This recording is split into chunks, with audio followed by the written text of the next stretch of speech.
ప్రేక్షకులకి నమస్కారం అండి.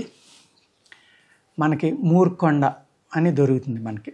దాన్ని పుప్పింటాకు అని కూడా కొంతమంది అంటారు. అది పెరటి తొట్టుల్లోని గోళ్ళ పక్కమటని ఎక్కడ పడితే అక్కడే దొరుకుతుంది అనమాట. ఇది మనకి రింగ్ వర్మ్ అంటాం కదండి, తామర అంటాం. ఈ తామర అనే దాన్ని తగ్గించడానికి కానీ, లేకపోతే లివర్లో వచ్చే కామెర్లు తగ్గించడానికి, చర్మవ్యాధులు తగ్గించడానికి, జ్వరం తగ్గించడానికి, పిప్పి పంటలో ఉన్న పోటు తగ్గించడానికి ఇన్ని రకాలుగా ఈ మూర్కొండ అనేది పనిచేస్తుందండి. చాలా సింపుల్ మూలిక అన్నమాట. ఇది ప్రతి దొడ్లోని వర్షాకాలం వస్తుంది. వేసవికాలం నీళ్ళు లేకపోతే చనిపోతాయి అనుకోండి. మనం అదే విత్తనాలు ఎక్కడైనా జిమ్ముకుని రోజు నీళ్ళు పోస్తామంటే 365 రోజులు ఆ మూలికని మనం పెంచుకోవచ్చు.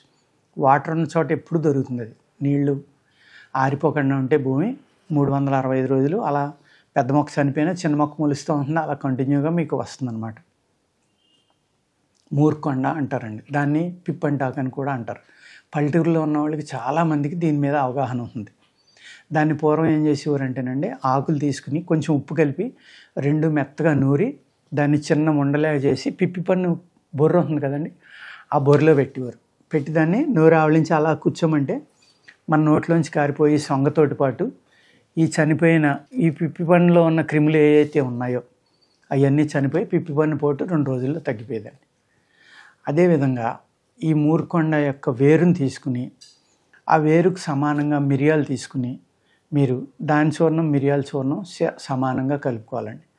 కలుపుకుని మీరు రోజు ఒక పల్లి గింజంతా ఉదయం సాయంత్రం మజ్జిగతోటి తీసుకుంటే లివర్ ప్రాబ్లమ్స్ చాలా చక్కగా తగ్గుతాయండి.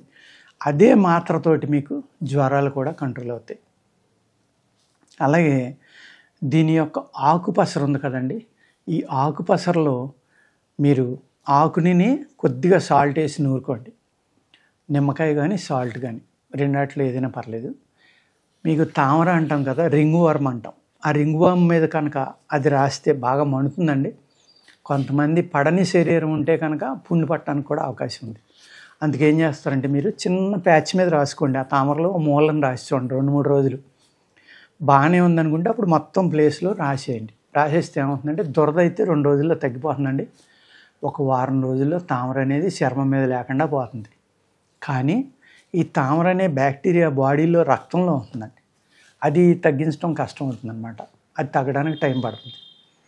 దానికి ఏం చేస్తారంటే ఈ ఇంటర్నల్గా ఉన్న బ్యాక్టీరియాని చంపడానికి వాయువేడంగా లాంటివి, త్రిఫలాలు లాంటివి, ఇలాగ అనేక రకాల మందులు ఉంటాయండి. అవి వాడుకుంటే కనుక తగ్గిపోతుంది. ఈ మూర్కొండ అనేది ఆయుర్వేద శాస్త్రంలో చెప్పింది నేను చెప్తున్నానండి. ఇది నా సొంతమేం కాదు. దీనిని జాగ్రత్తగా పసరు ఎంత ఉందో తీసుకుని 1 వంతు పసరు, 1 వంతు నెయ్యి, ఈ రెండాటిని ఏం చేయాలంటే మీరు ఈ పసరు ఇంకిపోయేదాకా ఆ నెయ్యిని కాసుకునండి, వేడి చేసుకుని చిన్న మంట మీద దాన్ని చర్మవ్యాధుల మీద రాసుకోవచ్చు.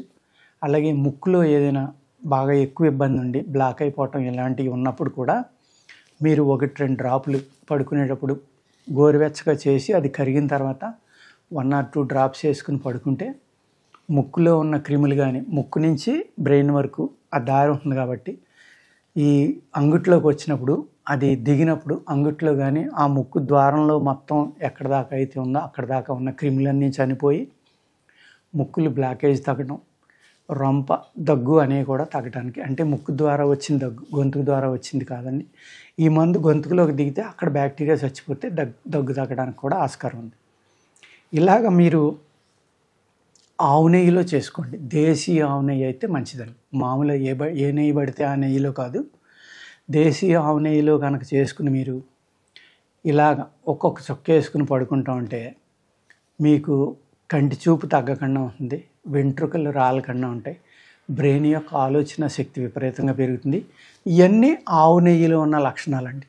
దానికి మీరు ఏం చేస్తున్నారు, మూర్కొండ ఆకు పసరు అనేది యాడ్ చేస్తున్నారు కాబట్టి మంచి యాంటీబయాటిక్ కానీ ఈ రకరకాల క్రిముల్ని చంపడంలో ఒక అద్భుతమైన శక్తి ఈ మూర్కొండ ఆకులో ఉందండి. అందుకే ఏం చేస్తుందంటే దాని పసరుతోటి కాసిన నెయ్యి మీరు తీసుకోవడం వల్ల మీ యొక్క శ్వాసనాళాల్లో ముక్కులో కానీ ఉన్నాయి ఏమవుతాయంటే ఈ క్రిములన్నీ కూడా చనిపోయి మీకు ఊపిరి చాలా చక్కగా ఉంటుంది. మీకు రొంప అంటే కోల్డ్ అనేది తొందరగా రాదు.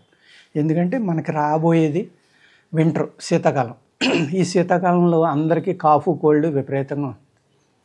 ఆ కాఫ్ కోల్డ్కి ఏం చేయాలంటే మీరు ధనియాలు అల్లం రసం కానీ, జీలకర్ర అల్లం రసం, లేకపోతే సోపు అల్లం రసం ఇలాంటివి తీసుకుని కొద్దిగా నూరుకుని కషాయంగా పెట్టుకుని అందులో తేనె కలిపి తీసుకున్నా కూడా, తులసి ఆకు రసం కానీ తేనె కానీ ఇలా తిన్నా కూడా చక్కగా మీకు ఈ కోల్డ్ కాఫ్ అనేది కంట్రోల్ అవుతాయండి. లేకపోతే 4 తులసి చిగుళ్ళు, ఒక 3 మిరియాలు కలిపి నవలండి. నవిలి చక్కగా కషాయం లోపలికి తీసుకుంటామంటే ఈ గొంతుకులో అయితే మీకు నుసగా ఉందో ఆ నుస అన్నీ తగ్గిపోయి ఈ కోల్డ్ కాఫ్ అనేది తగ్గడానికి కూడా చక్కగా సింపుల్ చిట్కాలు అన్నమాట. ఈ చిన్న చిన్నవి చక్కగా పనిచేస్తాయి. అలాగే మీరు ఒక లవంగ మొగ్గలు తీసుకోండి. లవంగ మొగ్గకి సూది గుచ్చి నిప్పు మీద వేడి చేయండి. దాన్ని కొంచెం బాగా వేడి చేయండి. వేడి చేసిన తర్వాత ఆ లవంగ మొగ్గలు 2 బొగ్గన పెట్టుకోండి. చాలా దగ్గులు సింపుల్గా తగ్గిపోతాయండి. దీనికి ఎంత బాగా పనిచేస్తుందంటే లవంగ మొగ్గ అనేది దగ్గు తగ్గించడంలో, గొంతు నొస, గొంతులో గరగరలు ఇవన్నీ తగ్గాలంటే కనుక ఈ లవంగ మొగ్గ అనేది చక్కగా పనిచేస్తుందండి. చేత రాబోయేది శీతాకాలం కాబట్టి ఇటువంటి చిన్న చిన్న చిట్కాలు వాడుకుని దగ్గు నుంచి, అలాగే రొంప నుంచి, కోల్డ్ కాఫ్ నుంచి బయటపడండి. ఓకేనండి, నమస్కారం. వీడియో కనుక మీకు నచ్చినట్లయితే లైక్ చేయండి, షేర్ చేయండి. మరిన్ని వీడియోస్ కోసం మా ఛానల్ని సబ్స్క్రైబ్ చేయండి. మీ అభిప్రాయాలు మాకు కామెంట్స్ రూపంలో చెప్పండి. మరిన్ని వీడియోస్ కోసం మా ఛానల్ని సబ్స్క్రైబ్ చేయండి.